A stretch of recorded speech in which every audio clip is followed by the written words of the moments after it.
Hello SPS Astrology lovers, this is Shankar Pratap Singh and you are watching SPS Astrology। दोस्तों, आज मैं आपको बताने वाला हूं एक ऐसे योग के बारे में। जब ये वाला योग आपके बर्थ चार्ट में बनता है तो आपको अपनी लाइफ को रिक्रिएट करना पड़ता है। यानी आपका जो जीवन है उस जीवन के अंदर बहुत सारी ऐसी चीजें होती हैं जैसे शादी, partnership, business, income, family value, wealth, घर। तो कई बार हमें कुछ चीजों को बनाना होता है बार बार। यानी एक बार जो चीज बन चुकी है वो बिगड़ जाती है, उसके बाद फिर दोबारा से हमें वो बनाना पड़ता है।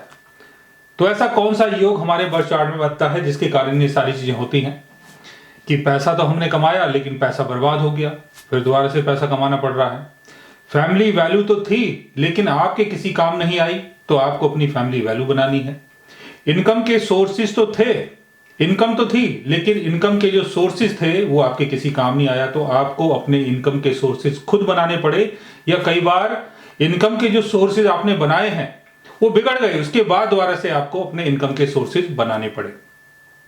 फैमिली बिजनेस तो था लेकिन वो जो फैमिली बिजनेस है वो आपके किसी काम नहीं आया। बहुत बड़ा बिजनेस था, बहुत इनकम थी, लेकिन जब आपकी बारी आई तो फैमिली जो बिजनेस है वो आपके किसी काम नहीं आया, तो आपको दोबारा से अपने फैमिली बिजनेस को सपोर्ट करना पड़ा और दोबारा से आपको अपने फैमिली बिजनेस को खड़ा करना पड़ा। आपने किसी से शादी की थी, शादी थोड़े दिनों तक चली, बाद में शादी आपकी टूट गई, उसके बाद आपको दोबारा से शादी करनी पड़ी और दोबारा से अपनी लाइफ को मैनेज करना पड़ा।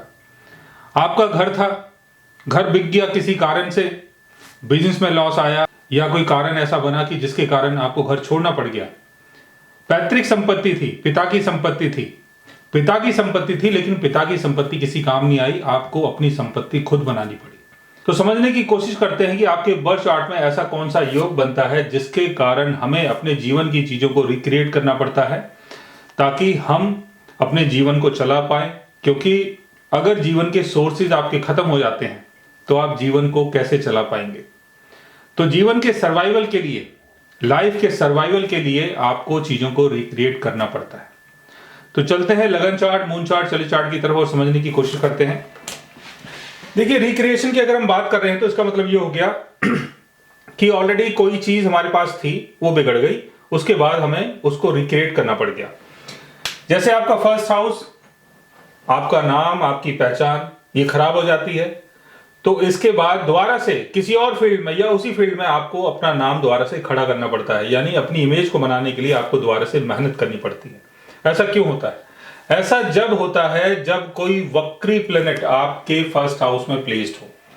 अगर कोई वक्री प्लेनेट यहां पर प्लेस्ड है, अगर जैसे वीनस है, जुपिटर है, मरकरी है या कोई भी वक्री प्लेनेट अगर आपके फर्स्ट हाउस में है तो आपको अपनी इमेज को रिक्रिएट करना पड़ता है। क्योंकि वक्री प्लेनेट का मतलब है कि कोई काम अभी पेंडिंग है जो आपको पूरा करना है। ठीक है, तो इसका मतलब यह हो गया कि आपको अपने नाम को, अपनी पहचान को, अपनी हेल्थ को, कई बार इसमें क्या होता है कि जो आपकी हेल्थ होती है वो भी कई बार खराब हो जाती है, किसी बीमारी को लेके या किसी वैसी चीजों को लेके कई बार हेल्थ का भी लॉस होता है। तो वक्री प्लेनेट का मतलब है आपको इस चीज को दोबारा से रिक्रिएट करना है। सेकेंड हाउस में अगर कोई वक्री प्लेनेट होता है तो जो भी आपकी सेविंग्स है और जो भी आपकी फैमिली वैल्यू है उसको आपको रिक्रिएट करना पड़ सकता है।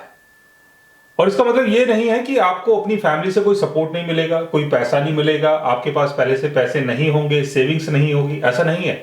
हो सकता है कि आपके पास सारी चीजें हो लेकिन वक्री प्लेनेट का मतलब है कि आपको इन चीजों को दोबारा से रिक्रिएट करना है। थर्ड हाउस में अगर ऐसी प्लेसमेंट होती है, थर्ड हाउस में अगर कोई वक्री प्लेनेट बैठ जाता है तो जो भी आपका स्किल है वो हो सकता है कि आपके काम ना आए। आपने कोई छोटा कोर्स किया, 3 मंथ्स का, 4 मंथ्स का कोर्स करने के बाद आपको पता चला कि भाई जो मैंने कोर्स किया है इसका तो कोई फायदा ही नहीं है क्योंकि इसकी डिमांड नहीं है, तो आपको दोबारा से अपने स्किल को तैयार करना होगा, दोबारा से आपको स्किलफुल बनना होगा। इसलिए आपको अपने थर्ड हाउस को दोबारा से रिबिल्ड करना है। फोर्थ हाउस में अगर कोई वक्री प्लेनेट होता है तो अपने सुख को, अपने घर को, अपने परिवार को दोबारा से रिक्रिएट करना है। ऐसे में हो सकता है कि आपका घर हो और फैमिली वालों से भी आपको अपना घर मिले, यानी पेरेंटल जो होम होता है वो आपको मिल सकता है, अपना घर मिल सकता है, लेकिन किसी कारणवश आपको हो सकता है कि ऐसा योग बन जाए आपके चार्ट में कि घर में रहने का योग ना बने और बाहर जाना पड़े और वहां दोबारा से आपको अपने घर को बनाना पड़े और सुख से संबंधित चीजों को रिक्रिएट करना पड़े। 5th हाउस यानी लव, रोमांस, क्रिएटिविटी, तो जो भी चीज आपने पहले की है उसको रिक्रिएट करना पड़ सकता है, क्योंकि 5th हाउस क्रिएशन का घर है, चाइल्ड बर्थ का घर है, 5th हाउस जो है लव एंड रोमांस का घर है, और जो भी सडन गेन होता है वो भी 5th हाउस से देखा जाता है। तो इनिशियल लाइफ में गेन आपको हो सकता है कि आपने लॉटरी से, जुए से, सट्टे से गेन करा हो, लेकिन फिर आपको दोबारा से रिक्रिएट करना पड़ सकता है। और अगर आपका लविंग पार्टनर रहा हो पास्ट में, उसके साथ हो सकता है कि आपका रिलेशन खराब हो गया हो और बाद में आपको रिबिल्ड करना पड़े। 6th house job, ministry, service और डेली का काम, और जो भी आप सर्विस प्रोवाइड करते हैं, पब्लिक को जो भी सर्विस देते हैं, वो 6th हाउस से देखा जाता है। तो 6th हाउस में अगर कोई वक्री प्लैनेट है तो आपको 6th हाउस की चीजों को रिक्रिएट करना पड़ सकता है। 7th हाउस यानी मैरिज, पार्टनरशिप, इनको रिक्रिएट करना पड़ सकता है। 8th हाउस यानी इन लॉज, हो सकता है कि जो आपके पहले इन लॉज रहे हों, जहां पर आपकी शादी हुई हो, उनके साथ जो आपके रिलेशन है वो बिगड़ गए हों और बाद में आपकी दूसरी शादी हुई हो और उसके बाद आपको उन चीजों को दोबारा से मैनेज करना पड़ा हो। 9th हाउस यानी हायर एजुकेशन। 9th हाउस में अगर कोई वक्री प्लेनेट बैठा है तो इसका मतलब ये हो गया कि 9th हाउस की चीजों को आपको रिक्रिएट करना है। यानी अगर आपने कोई कोर्स किया है तो हो सकता है कि वो कोर्स आपके काम ना आए, आपको कहीं जॉब मिल जाती है, आप टीचर हैं और जॉब बाद में छूट जाती है, आपका नाम खराब हो जाता है, कोई एलिगेशन लग जाता है, तो आपको दोबारा से 9th हाउस की चीजों को रिक्रिएट करना है।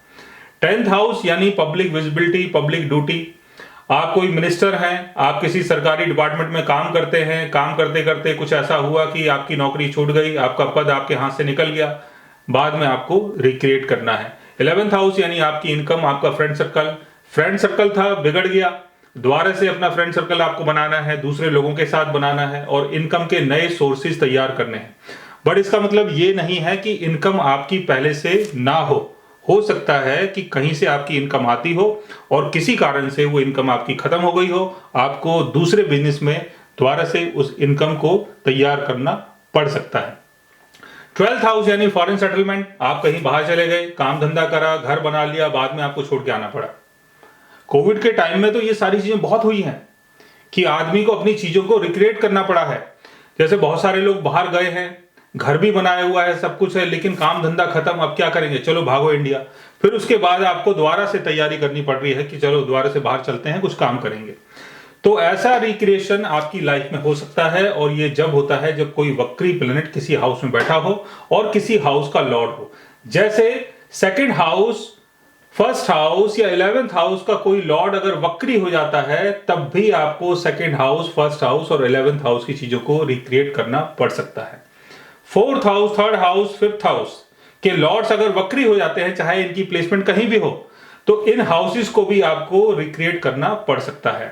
6th house, 7th house, 8th house, 9th house, 10th house, 11th house और 12th हाउस के लॉर्ड्स अगर वक्री हो जाते हैं और आपके बर्थ चार्ट में कहीं भी प्लेस्ड हो, तो उस हाउस की चीजों को तो रिक्रिएट करना ही है, साथ में इन हाउसेस की चीजों को भी रिक्रिएट करना आपको पड़ सकता है। गाइस, आज मैंने आपको बताया एक ऐसे योग के बारे में जिसमें जीवन की चीजों को आपको कई बार दोबारा से बनाना पड़ता है। अगर आप भी जानना चाहते हैं किसी ऐसे योग के बारे में तो उसके लिए आप हमारे चैनल को सब्सक्राइब कर सकते हैं। और अगर आप हमसे बात करना चाहें, कंसल्ट करना चाहें, पर्सनली हमसे मिलना चाहें तो आप हमारी वेबसाइट के थ्रू, हमारे ऐप के थ्रू हमसे मिल भी सकते हैं, बात भी कर सकते हैं और गाइज आप हमसे कंसल्ट भी कर सकते हैं। So guys, take care, love you all and good bye.